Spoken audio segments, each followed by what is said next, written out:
好事成双》这部电视剧是最近10几年来我追的第一部剧，偶然看了3集，我就果断买了会员，追了2周多，现在差不多追到结尾了。这部剧之所以好看，因为它像是一场心理咨询。小说叫《双喜》，凌霜的霜，江喜的喜。看着看着，我觉得双喜其实是一个人，一个曾经自视清高、淡泊名利、岁月静好的人。那个人叫凌霜，后面他慢慢被现实打脸，自暴自弃，最后又被救赎的一个人。那个人叫江喜。每个人都有多面性，这种完全对立的人格存在在很多人身上，只是我们选择展示的那个主要人格各有不同而已。第25集有句话很让我感动，他说江喜是用一生来治愈童年，而凌霜是用童年来治愈一生。但是还好，我们都得到了治愈。是的，希望我们都得到治愈。先分析一下几大角色的特点，再分享一下文章里不断的金句。人物设定非常好，虽然情节有不现实的地方，但4个男女主角都是非常稳定统一的坚持自己的人设。凌霜出生在大城市，父母知书达理，有着幸福的童年，到处带着学霸光环，不染风尘，清高、善良、仁慈、冷静、智慧，是好妈妈、好太太和好女儿。剧里她唯一的错就是错信为民，结婚生子变成家庭主妇，优点自然不用多说。可电视剧反复强调她在牺牲，其实大可不必。家庭关系有时候像公司运营，有人难免要放弃专业去做行政管理。家庭主妇就像做行政管理，收入就是衣食无忧，那是做行政的人的自我选择。而且凌霜的孩子大了，能去上学，去打冰球，也有4个老人偶尔帮忙照顾。凌霜完全可以去工作，全职或兼职都可以。要是说凌霜有什么疏漏，那就是做行政的人也应该拿足够的报酬，而不是只拿生活费维持日常开销。江喜这个角色是让这部电视剧最与众不同的地方。人之初，性本善。如果你看见一个成年人性格有很大缺陷，往往他的成长经历有不少缺失。坏人常常先是受害者，然后成为加害人。江喜出生在小城市，父母离异，妈妈重男轻女。因为长得好看，妈妈把她的姿色当成她的资本，希望她能嫁个大款，带着全家飞黄腾达。江喜不傻，他说他堕落，但不是自甘堕落，因为他没有选择。是的，他一出生就身处泥淖。遇到凌霜之前，他的稻草就是他没出息的亲弟弟。他弟弟不小心被卷入诈骗案，可能面临刑事处罚。江喜竭尽全力想要救他。他这样解释弟弟对他的重要。他说他小的时候，爸妈吵架，他就常常带着弟弟去河边散步。每次他要哭的时候，弟弟就会抱住他。江喜说他恨弟弟不争气，又不能失去他，因为他弟弟的生命承载了半个自己的人生。是的，很早我就听过一句话，我们怀念某些人事物，不是因为我们怀念这些东西本身，而是因为这些东西上承载的记忆里有回不去的自己。在所有人吃定凌霜脸皮薄不敢撒泼，各种欺负凌霜时，江喜的存在特别解气。他是凌霜藏在心里的不羁和自我。顾许，我觉得顾许是江喜的一个暗讽。顾许多次提到他读书时得到凌霜父母的照顾。顾许也是外地人，靠自身努力获得成就，衣锦还乡。他能获得成功，经历的长期的蛰伏，比如被同学嘲笑木讷、万年老二，在国外创业熬了很久，对顾的刻画很少。但是作者有个暗示，远离人群，专心做自己。卑微的出生也不能遮蔽锋芒，只要你想，而且你敢，付诸实践就能成功。其实全世界都通行这个定律。为名，名字太讽刺，为名为利。不想说他也是无辜的垃圾桶，就是所有渣子都被作者扔到他这里了。没办法，演员演得不错，就是刘海看着太别扭。我喜欢这个剧一大部分是因为喜欢他的台词。剧里凌霜的台词字字珠玑，金句不断，精准地踩到大部分人的痛点，非常有哲理。看剧里的台词像一场心理辅导，观众在角色里找到不同场景下的自己，疏导了不少无奈的情绪。第8集，林双想辞职的时候，他父母说有一天他会后悔自己做全职主妇的。后面林双回想的时候这样说，真的很不公平。成为母亲后，仿佛连说后悔都是有罪的，多想相信一切付出都是值得的。可是这些话，就算我对旁人说上无数次，也无法骗过自己。是的，我后悔了，但是后悔不代表认输。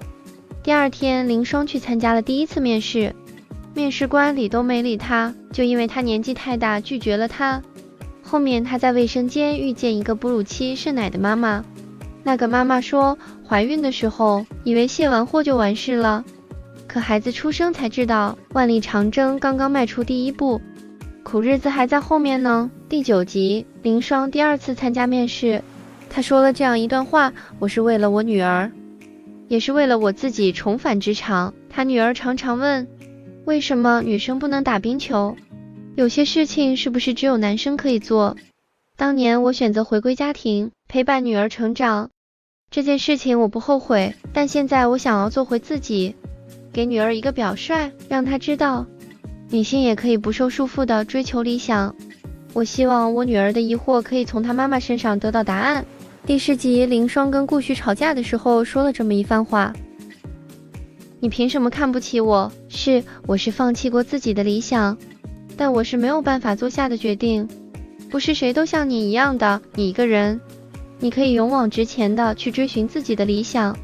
这个世界除了理想之外还有责任的，在这些责任面前，我一个人的理想不算什么，我可以往后放。对，你说的没错，家庭和事业没有办法兼顾，但如果没办法兼顾的话，就得有人做出牺牲。知道什么是牺牲吗？就是不情愿，但是不得不。你一个不懂感情的工作机器，根本不懂我的处境。第11集，林双这样谈他和魏明相遇的年少时光。我觉得现在比年少的时候好，年轻的时候总是很迷茫，也很焦急，不够谨慎，也不够淡定。年轻的好处就是年轻仅此而已。第13集，林双这样回忆他为什么会结婚，与其说是日久生情，不如说是害怕失去。当你习惯2个人在一起的时候，一个人的生活就会变得很难以忍受。后来2个人变成3个人，3个人变成一大家子人，经营一个家庭实在是太难了。如果2个人通力合作才能勉强把日子过得体面的话，你就更没有什么底气去谈爱不爱了。江细问，是不是大多数人的婚姻过着过着就变成得过且过了？林双说，别人我不知道，我是跟自己较劲，想证明给所有人看我过得不错。我这一路走得太顺了，原生家庭幸福美满，上学成绩优异，毕业之后结婚生子，孩子活泼健康，老公事业有成。在我眼里，好像这些困难就像试卷上的考题，只要我肯努力，我就一定能拿满分。我既然选择了家庭，那就是我一辈子的事业，是我唯一的目标，就算是得过且过，也一定要咬着牙过下去。其实这件事最难过的是我婚姻失败带来的挫败感，想不通，这么大一场败仗，我到底是哪一步走错了呢？我纠结过，妥协过，自我催眠过，也还是输了。我一个连试卷都不愿意做错的人，婚姻失败就像一个大大的红叉，把我的人生都否定了。第19集，林双跟他女儿解释为什么他总是叹气。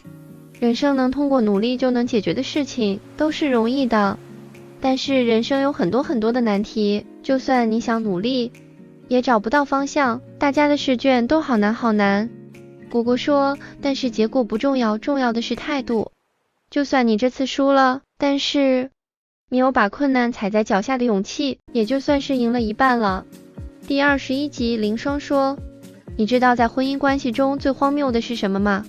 就是做错事情的，明明是出轨的那方，但是被出轨的那方被贴上失败者的标签。顾许这么回答，我认识的林双不需要和任何男人绑在一起，也不需要林双之外的任何身份，因为林双自己就足够耀眼。要是不想被同情，那就请振作起来，让大家见识见识身为强者的林双是什么样的。第24集，江喜说：“你说我堕落，我认；你说我自甘堕落，我不认，是生活逼的。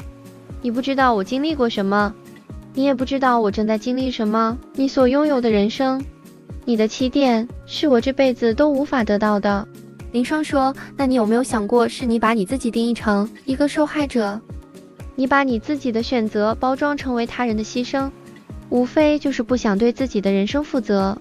是，我是有比你幸运的地方，但是你也见过我最无助、最不堪的一面。没有谁的人生是一帆风顺的人生，有的时候真的很像赌博。我们不可能次次都抓到好牌，但是我们有把烂牌打成好牌的勇气。安全感是自己给的。”第25集，林双提及他父母对女孩的教育态度。我们家虽然是工薪阶层，但我爸妈从小就经常跟我说，女孩子要洁身自好，尊严比物质更重要。有了果果之后，我经常在反思爸妈的教育方式。我觉得所谓的富养，应该是要让他觉得他值得最好的，金钱、礼物、爱情都不如他本人高贵。所谓尊严，不是用博大的胸怀去对生活委曲求全，而是当你生活在生活肮脏缝隙的时候，有能力抗争，有能力自救。对付流氓，好的教养是没有用的。会员只更新到25集，京剧集锦暂告一段落。情节我也猜出大概了，感触很深，因为林双的处境很符合非常多第一代移民家庭中的妈妈的情况。没有长辈接送孩子，学校还常常关门休息，一会一个犹太假期，一会一个西班牙节日等等。小孩发烧流鼻涕，学校救，催命连环，call打的妈妈措手不及。我认识的朋友里，辞职带娃的大有人在。生活有很多种选择，谁能保证从来不会行差踏错呢？就像朱砂痣和白月光，任何选择走到底都可能不尽人意。兵来将挡才是永恒的正解，错误是不可能避免的，不错误就不会成长，能体悟失败才能享受成功。很喜欢林双辞职的时候留下的那句话：咱们青山不改，绿水长流。我是小刘，坐标纽约，我们下次聊。